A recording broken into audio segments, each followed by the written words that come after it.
এবার সালাবাতুল আনসারী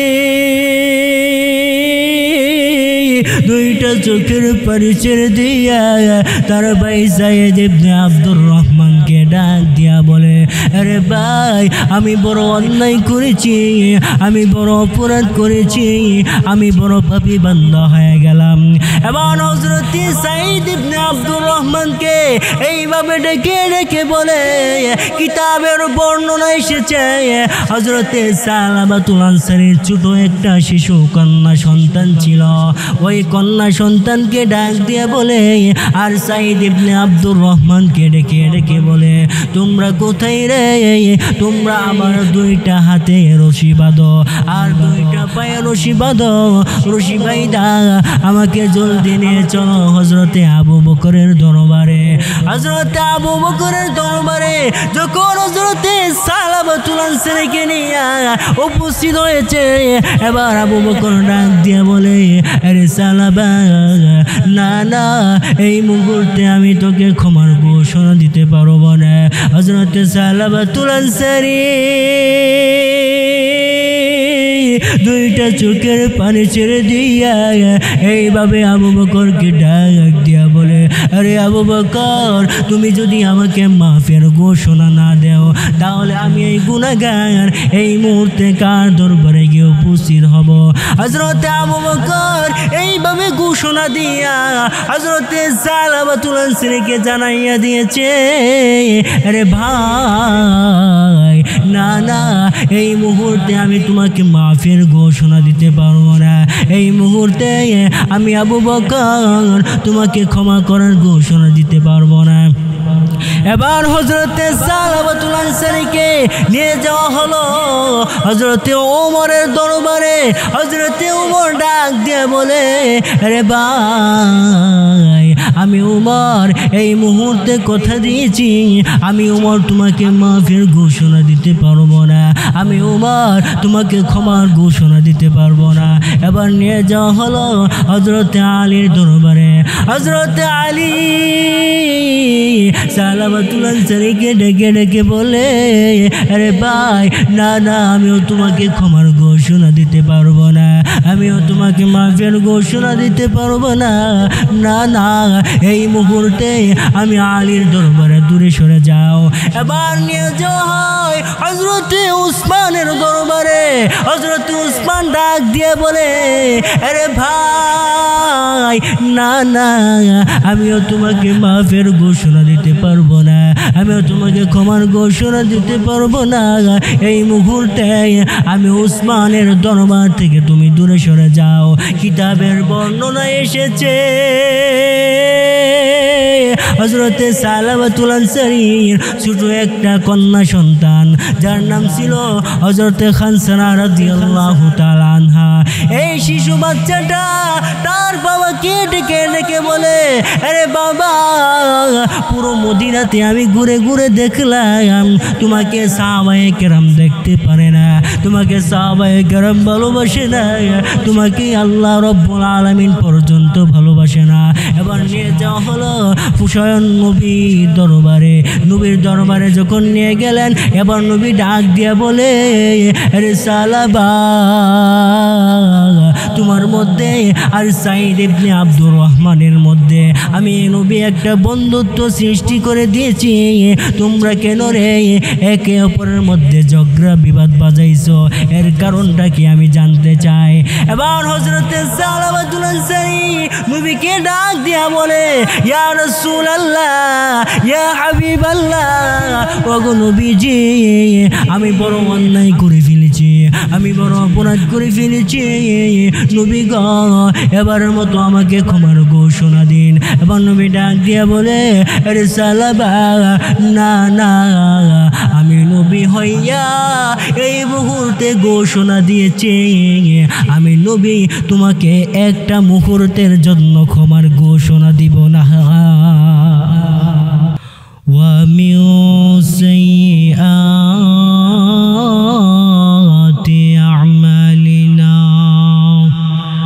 মান ইয়াহদিহিল্লাহু ফালা মুদিল্লা লাহু ওয়া মান ইউদ্লিলহু ফালা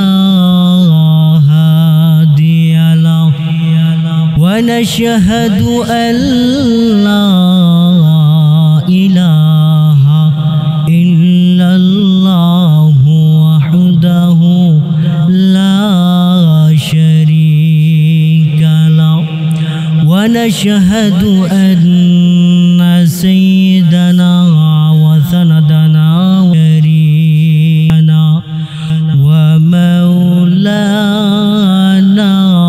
محمدا عبده ورسوله الذي أرسل إلى الناس كافة بشيرا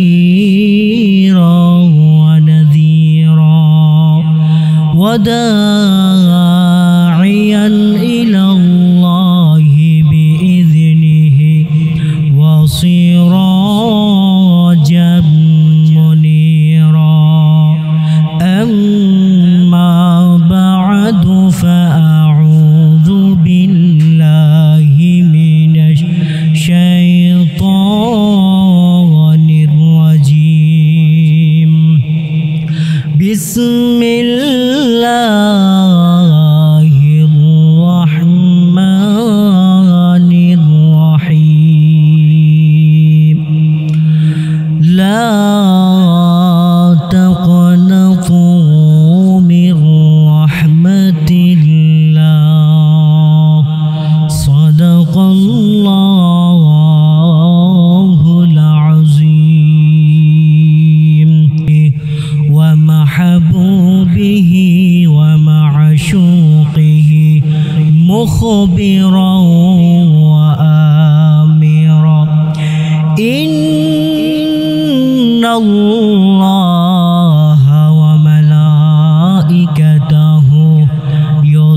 يصلون على النبي يا أيها الذين آمنوا صلوا عليه وسلموا تسليما بلغ العلا بكماله كشف الدجى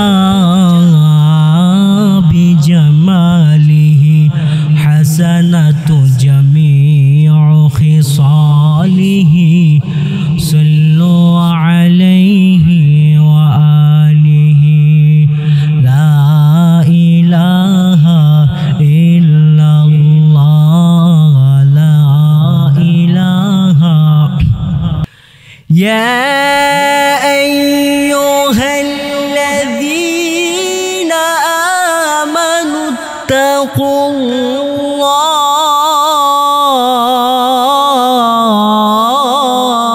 الله وقولوا قولا سديدا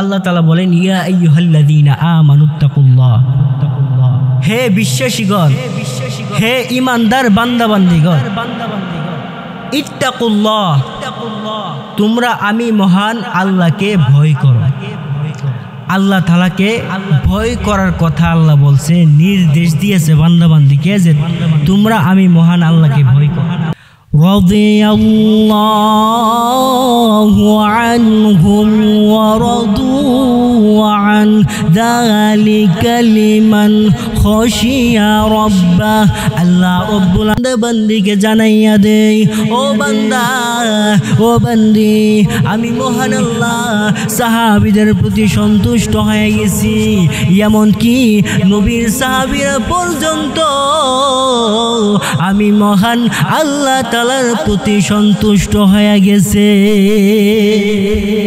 এই জন্য আল্লাহ তাআলা সাহাবীদের ব্যাপারে বলছে ও সাহাবায়ে কেরাম আমি আল্লাহ তোমাদের প্রতি সন্তুষ্ট হয়ে গেছি তোমরাও আমি মহান আল্লাহ তাআলার প্রতি সন্তুষ্ট হয়ে গেছো মুহতারাম হাজরিন যে কথাটুকু আপনাদের কাছে বলতেছিলাম নবীজির একজন সাহাবী ছিল প্রসিদ্ধ সাহাবী যিনি ছিলেন আনসারী সাহাবী যার নাম ছিল হযরতে সালাবাতুল আনসারী রাদিয়াল্লাহু তাআলা। তিনি একজন আনসারী সাহাবী ছিলেন। যখন নবীজি তাবুকের যুদ্ধে অংশগ্রহণ করতে যাবে, আরেকজন সাহাবী ছিল মদিনার ধনাঢ্য একজন সাহাবী, যার নাম ছিল হযরত সাঈদ ইবনে আব্দুর রহমান। নবীজি তাবুকের যুদ্ধে অংশগ্রহণ করার পূর্বে উভয় সাহাবীর মধ্যে বন্ধুত্ব করে দিয়েছিলেন। একে অপরের প্রতি যেন একটা মায়া মহব্বত, একটা ভালোবাসা জাগ্রত হয়। হযরত সাঈদ ইবনে আব্দুর রহমান নবীজির সঙ্গে যখন তাবুকের যুদ্ধে অংশগ্রহণ করার জন্য যখন রওনা দিবে, এমত অবস্থায় হযরত সাঈদ ইবনে আব্দুর রহমান সালাবাতুল আনসারীকে ডাক দিয়া বলে, আরে ভাই সালাবাতুল আনসারী,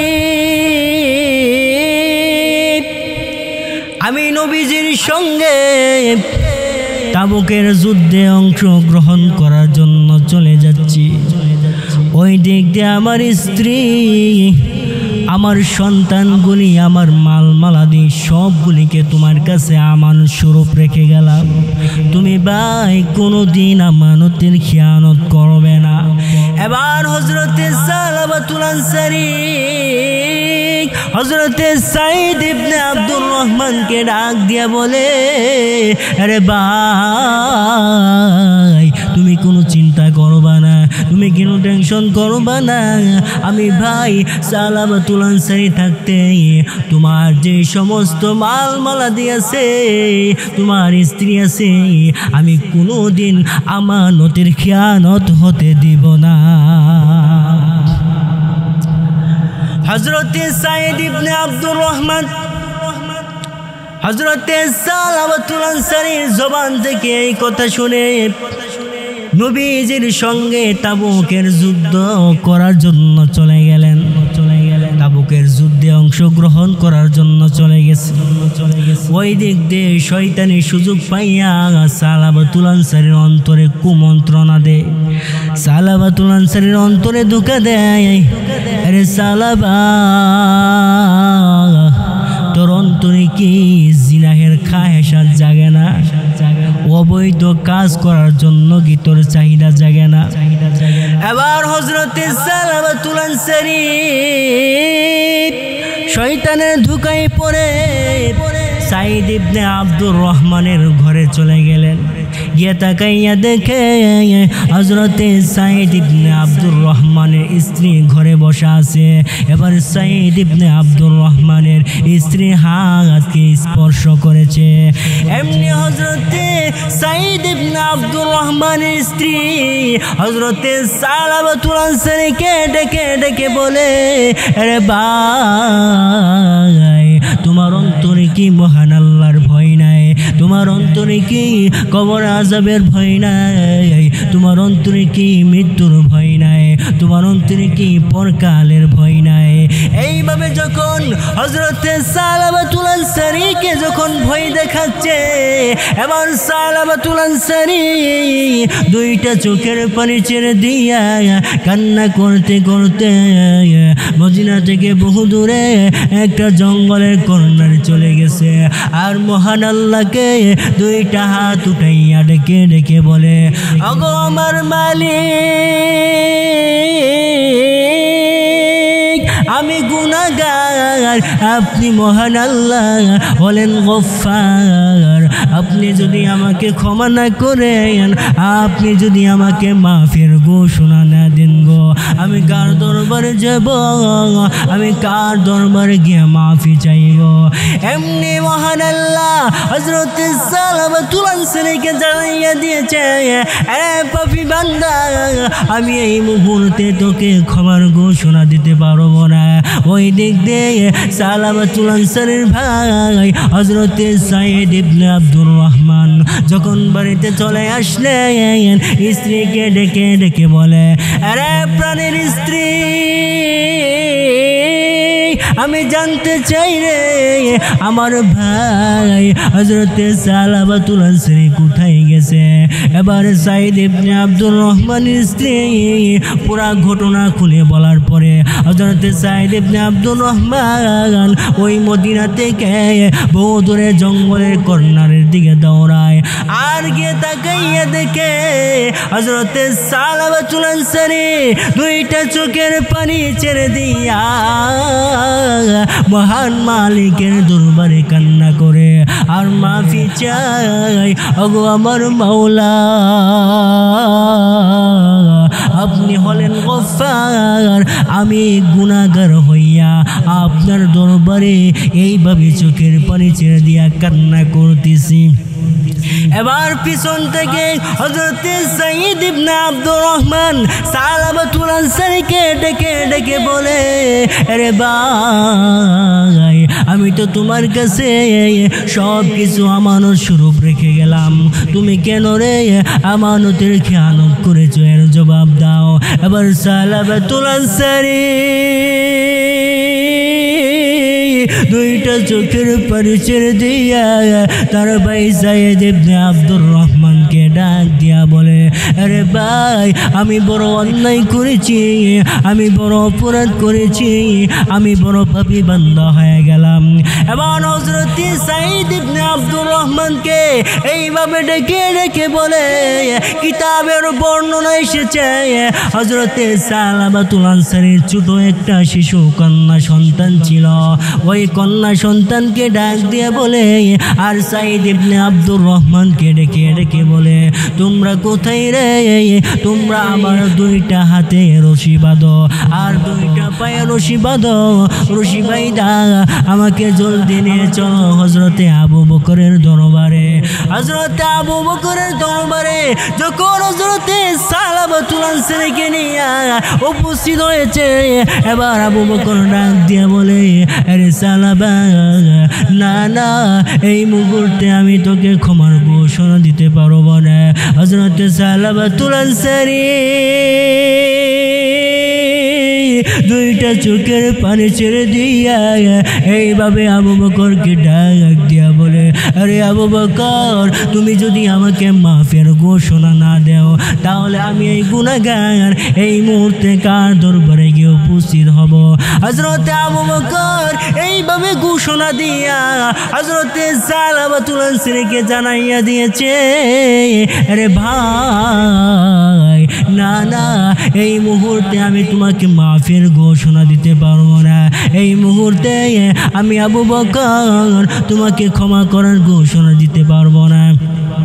এবার হযরতে সালাবাতুল আনসারীকে নিয়ে যাওয়া হলো হযরতে ওমরের দরবারে। হযরতে ওমর ডাক দিয়ে বলে, আরে ভাই আমি ওমর এই মুহূর্তে কথা দিয়েছি, আমি ওমর তোমাকে মাফের ঘোষণা দিতে পারবো না, আমি ওমর তোমাকে ক্ষমার ঘোষণা দিতে পারবো না। এবার নিয়ে যাওয়া হলো হযরতে আলীর দরবারে। হযরতে আলী সালাবাতুল আনসারীকে ডেকে ডেকে বলে, আরে ভাই না না আমিও তোমাকে ক্ষমার ঘোষণা দিতে পারবো না, আমিও তোমাকে মাফের ঘোষণা দিতে পারবো না, না না এই মুহূর্তে আমি আলীর দরবারে দূরে সরে যাও। এবার নিয়ে যাওয়া হয় হযরতে উসমানের দরবারে। হযরতে উসমান ডাক দিয়ে বলে, আরে ভাই না না আমিও তোমাকে মাফের ঘোষণা দিতে পারবো না, আমিও তোমাকে ক্ষমার ঘোষণা দিতে পারবো না, এই মুহূর্তে আমি উসমানের দরবার থেকে তুমি দূরে সরে যাও। কিতাবের বর্ণনা এসেছে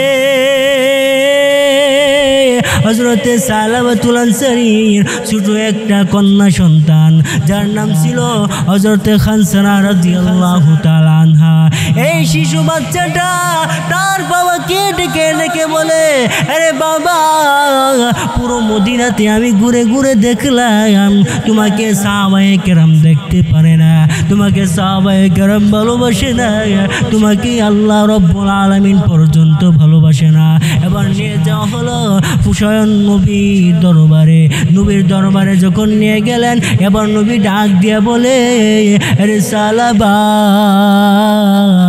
তোমার মধ্যে আর সাইদ ইবনে আব্দুর রহমানের মধ্যে আমি নবী একটা বন্ধুত্ব সৃষ্টি করে দিয়েছি, তোমরা কেন রে একে অপরের মধ্যে ঝগড়া বিবাদ বাজাইছো, এর কারণটা কি আমি জানতে চাই।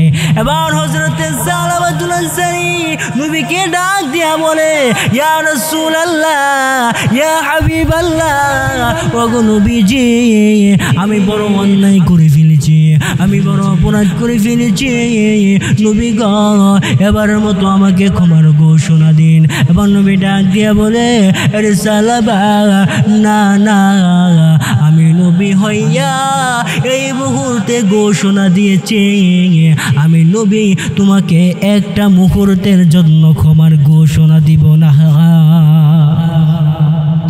এইভাবে যখন হযরতে সালাবাতুল আনসারী সাহাবীদের দরবারে গুনার বোঝা মাথায় নিয়া যখন সাহাবীদের দরবারে গেলেন, সাহাবীরা পর্যন্ত ক্ষমার ঘোষণা দেন নাই, নবী পর্যন্ত ক্ষমার ঘোষণা দেননি।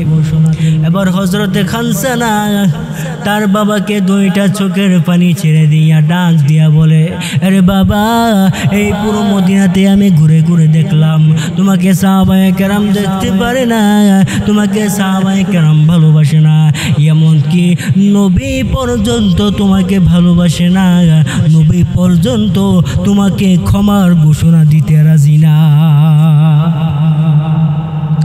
এবার হযরতে সালাবাতুল আনসারী দুইটা চোখের পানি ছেড়ে দিয়া হযরতে সাইদ ইবনে আব্দুর রহমানকে ডাক দিয়ে বলে, আরে ভাই, আমাকে আর আটকে রাখবে না, এই মুহূর্তে আমার হাত পায়ের লচ্ছিটা তুমি ছেড়ে দাও। এবার হযরতে সাইদ ইবনে আব্দুর রহমান যখন হাত পায়ের লচ্ছি খুলে দিলেন, হযরতে সালাবাতুল আনসারী দুইটা চোখের পানি ছেড়ে দিয়া হাউমাউ করে কান্না করে আর বহু দূরে একটা পাহাড়ের দিকে রওনা দিয়েছে।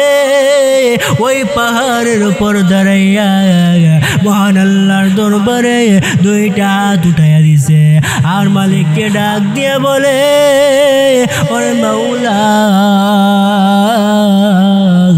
আমাকে নবী দেখতে পারে না, আমাকে সাহাবায়ে কেরাম দেখতে পারে না, মদিনার অলিতে গলিতে এমন একটা লোক নাই যে আমাকে মহব্বত করে, যে আমাকে ভালোবাসে। ওগো মাওলা, দুনিয়ার মধ্যে আমার আপন বলতে কেউ নাই। ওগো আমার মাওলা,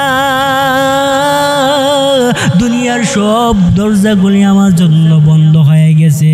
ওগো আমার মাওলা, শুধু একমাত্র আপনি মহান আল্লাহর রহমতের দরওয়াজা আমার জন্য খোলা আছে। এবার হযরতে সালাবাতুল আনসারী মহান আল্লাহ তাআলাকে দুইটা চোখের পানি ছেড়ে দিয়া ডাক দেয় আর বলে, ওগো মাওলা, আপনি যদি আমাকে ক্ষমার ঘোষণা না দেন, আমি কোনোদিন বাড়িতে যাব না। আপনি যদি আমাকে ক্ষমার ঘোষণা না দেন, আমি কোনোদিন আর খাইতে যাব না। ওগো আমার মাওলা, আপনি যদি আমাকে ক্ষমার ঘোষণা না দেন, আমি একটা মুহূর্তের জন্য কোনোদিন ঘুমাইতে যাব না। ওই দিক দিয়ে হযরতে সালাবাতুল আনসারী এইভাবে যখন চোখের পানি ছেড়ে দিয়ে কান্না করে, কিতাবের বর্ণনা এসেছে হযরতে সালাবাতুল আনসারী একটা দুইটা দিন এইভাবে কান্না করেনি। কিতাবের বর্ণনা লেখা হয়েছে হযরতে সালাবাতুল আনসারী এইভাবে 40টা দিন কান্না করতে করতে তার চেহারার মধ্যে দুইটা চোখের নিচে দাগ লেগে গেছে। কি পরিমাণে কান্না করছে শুধু একটা ভুলের জন্য। হযরতে সাইদ ইবনে আব্দুর রহমানের স্ত্রীর হাতটাকে শুধু স্পর্শ করছে, এতটুকুই। এর ছাড়া আর জঘন্য কোনো ধরনের খারাপ কাজ করে না। এতটুক অপরাধে তিনি দৌড়ায় গেছে সাহাবীদের কাছে। সাহাবায়ে কেরাম ক্ষমার ঘোষণা দিছে না, দৌড়ায় গেছে নবীর দরবারে। নবীও পর্যন্ত ঘোষণা দিছে না। আল্লাহ তাআলার দরবারে এইভাবে একটা দুইটা দিন নয়, লাগাতার 40টা দিন পর্যন্ত চোখের পানি ছেড়ে দিয়া কান্না করছে। ওই দেখতে হযরতে জিবরাইল আলাইহিস সালাতু ওয়াস সালামকে মহান আল্লাহ রব্বুল আলামিন ডাক দিয়ে বলে, রে জিবরাইল, যাও যাও আমার নবীর দরবারে যাও। নবীজি গভীর রজনীতে সাহাবীদেরকে মজলিসকৃত অবস্থায় বসা, সাহাবীদেরকে হাদিসের তালকিন দিতেছে, সাহাবীদেরকে কোরআনের তালকিন দিতেছে। এমত অবস্থায় হযরতে জিবরাইল নবীজির দরবারে উপস্থিত হয়ে গেছে।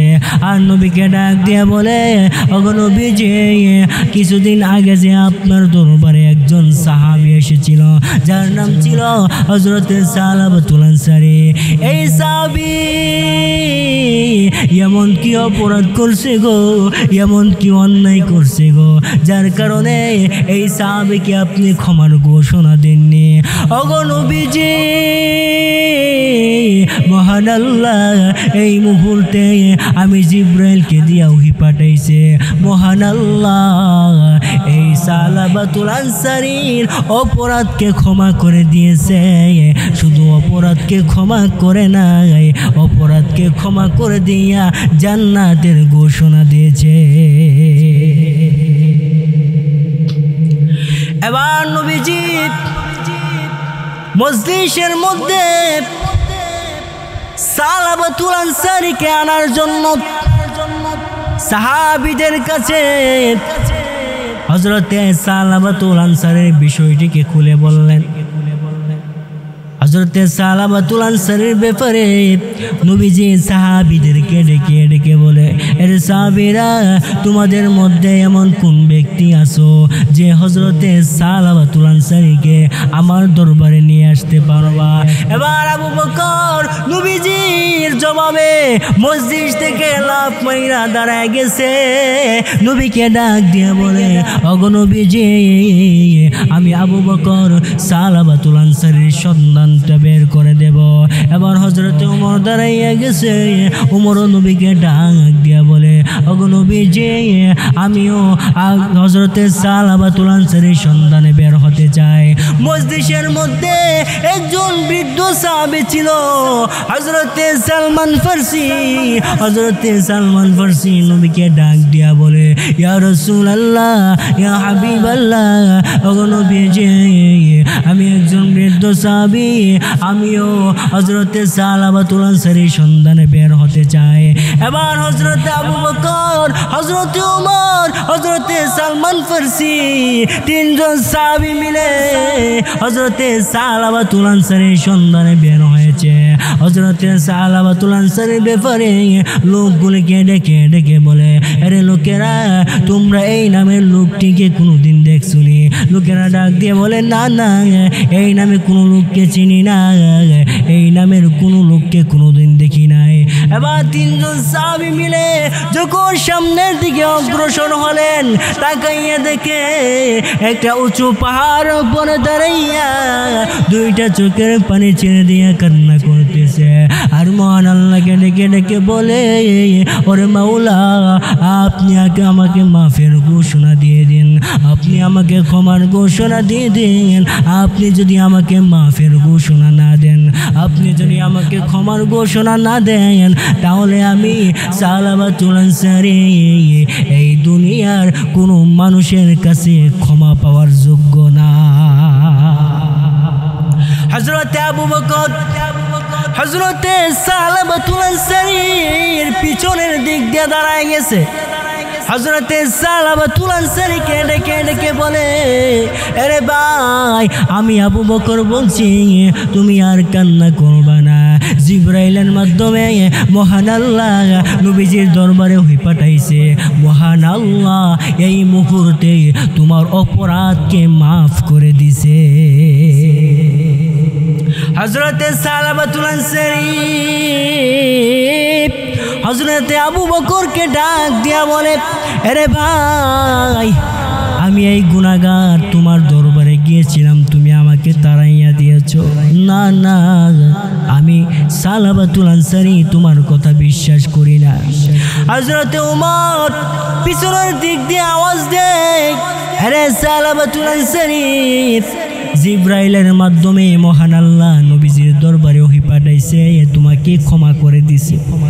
না না ওমর, আমি তোমার দরবারে গিয়েছিলাম, তুমি আমাকে ক্ষমার ঘোষণা দেওনি।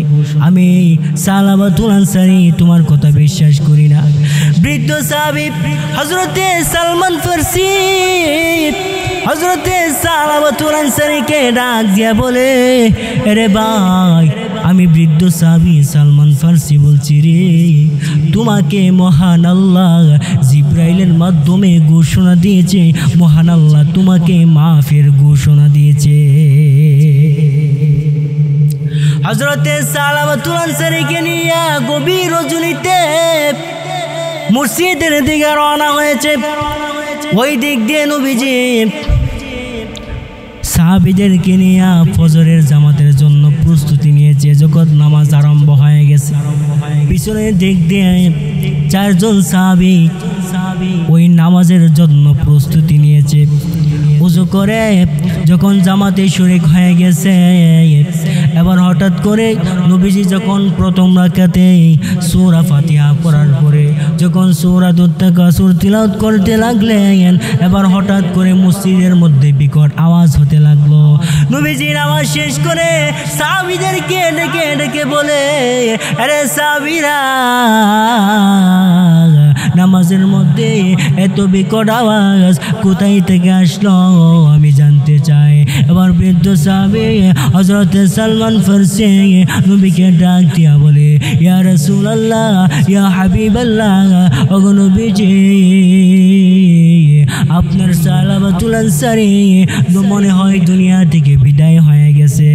আপনি যখন প্রথম রাকাতে যখন সূরাতুল ফাতিহার পরে যখন সূরাতুত তাকাসুর তিলাওয়াত করেছেন, এই সূরা যখন তিলাওয়াত করলেন, তিলাওয়াত করতে দেরি হয়েছে, আর সালাবাতুল আনসারী বেহুশ হইতে দেরি হয় নাই। এবার নবীজি হযরতে সালমান ফারসিকে ডাক দিয়া বলে, আরে সালমান ফারসি, তুমি সাহাবীদেরকে নিয়ে সালাবাতুল আনসারীর কাফন দাফনের ব্যবস্থা করো। আমি নবী এই মুহূর্তে ঘোষণা দিয়েছি, আমি নবী এক মুহূর্তে কথা দিয়েছি, আমি নবী হইয়া এই মুহূর্তে সালাবাতুল আনসারীর জানাজার নামাজ পড়াবো।